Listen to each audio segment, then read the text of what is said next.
പ്രിയപ്പെട്ട സുഹൃത്തുക്കളെ, എൻ്റെ രണ്ടാമത്തെ പ്ലെയിനർ പെയിൻറ്റിംഗ് ആണിത്. ഇന്ന് ഞാൻ കുറച്ച് വൈകിയാണ് ഇറങ്ങിയത്. അല്പം ഒന്ന് വെളിച്ചം വന്നതിന് ശേഷമാണ് ഇറങ്ങിയത്.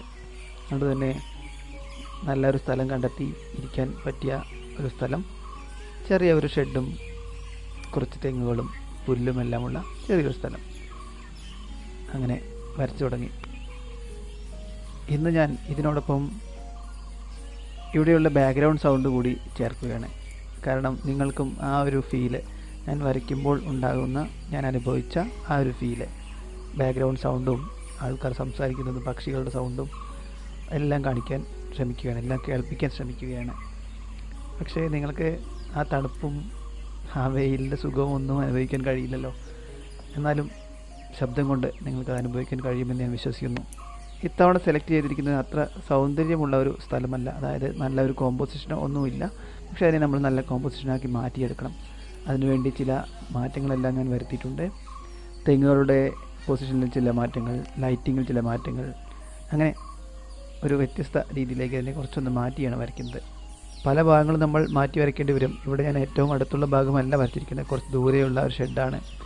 അപ്പോൾ അവിടെയുള്ള ഡീറ്റെയിൽ ഒന്നും എനിക്ക് കൃത്യമായി കാണാൻ കഴിയുന്നില്ല. അവിടെ കുറച്ച് ഡ്രസ്സുകളെല്ലാം തൂക്കിയിട്ടിട്ടുണ്ട്. അതിൻ്റെ കളറുകളെല്ലാം ഞാൻ എൻ്റെ ഒരു പെയിൻറ്റിങ് രീതിക്ക് അനുസരിച്ച് മാറ്റി. കാരണം നമ്മൾക്ക് പെയിൻറ്റിങ് ചെയ്യുന്ന സ്ഥലത്തിരുന്ന് നോക്കുമ്പോൾ രണ്ടും, അതായത് ഒബ്ജക്റ്റും ആ തുണികളും ബാക്ക്ഗ്രൗണ്ടും ഒരേ നിറമാണെങ്കിൽ പോലും നമ്മൾ പെയിൻറ്റ് ചെയ്യുമ്പോൾ അങ്ങനെ ചെയ്താൽ പലപ്പോഴും അത് കാണാൻ സാധിക്കില്ല. അതുകൊണ്ട് തന്നെ ചില മാറ്റങ്ങൾ വരുത്തി. ഇപ്പോഴും ഞാൻ വരയ്ക്കുന്നത് ബ്രൈറ്റ് കളർ ഉപയോഗിക്കണം എന്നെല്ലാം ചിന്തിച്ചാണ്. പക്ഷേ മനസ്സ് എന്നെ ആ ന്യൂട്രൽ കളറിലേക്കാണ് കൊണ്ടുപോകുന്നത്. കാരണം ഞാൻ കഴിഞ്ഞ വീഡിയോയിൽ പറഞ്ഞതുപോലെ തന്നെ ആ മഞ്ഞും ആ തണുപ്പും എല്ലാം നമ്മളുടെ കയ്യിനെയും മനസ്സിനെയും മാറ്റി വേറെ തലത്തിലേക്ക് കൊണ്ടുപോകും. നിങ്ങളെല്ലാവരും കഴിയുമെങ്കിലും ഒന്ന് ചെയ്തു നോക്കുക. കൂടുതലൊന്നും പറയുന്നില്ല, നിങ്ങൾ കാണുക. ഡീറ്റെയിലായി ഞാൻ വീഡിയോ കാണിക്കുന്നുണ്ട്. ഏകദേശം അതിൻ്റെ ഒരു 50% എനിക്ക് ചെയ്യാൻ കഴിഞ്ഞിട്ടുണ്ടെങ്കിൽ ഈ ചിത്രം വിജയിച്ചു എന്ന് പറയാം. കാരണം റിയൽ ആയി വരയ്ക്കുന്ന സമയത്ത് പലപ്പോഴും നമ്മൾ മാറ്റങ്ങൾ വരുത്തുമ്പോൾ തെറ്റിപ്പോകാനോ അല്ലെങ്കിൽ വലിയ മാറ്റമായി തോന്നിപ്പിക്കാനോ ചാൻസ് ഉണ്ട്.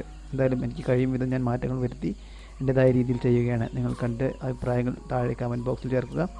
ഇതുവരെ എൻ്റെ ചാനൽ സബ്സ്ക്രൈബ് ചെയ്തിട്ടില്ലെങ്കിൽ സബ്സ്ക്രൈബ് ചെയ്യാൻ മറക്കരുത്. മുഴുവൻ കണ്ട് അഭിപ്രായങ്ങൾ പറയാൻ ഒരിക്കലും മറക്കരുത്.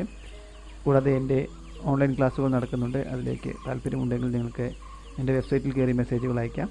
അവിടെ നിന്ന് ഡയറക്റ്റായി നിങ്ങൾക്ക് വാട്സപ്പ് നമ്പർ ലഭിക്കും. അല്ലെങ്കിൽ വാട്സപ്പിലേക്ക് ഡയറക്റ്റ് മെസ്സേജ് ചെയ്യാനുള്ള ബട്ടൺ അവിടെ ഉണ്ടാവും. അവിടെ നിന്ന് വാട്സപ്പിലേക്ക് മെസ്സേജ് ചെയ്ത് നിങ്ങൾക്ക് എൻ്റെ ക്ലാസ്സിൽ ജോയിൻ ചെയ്യാം. ഈ വീഡിയോ മുഴുവനായി കാണാൻ ശ്രമിക്കുക. നന്ദി.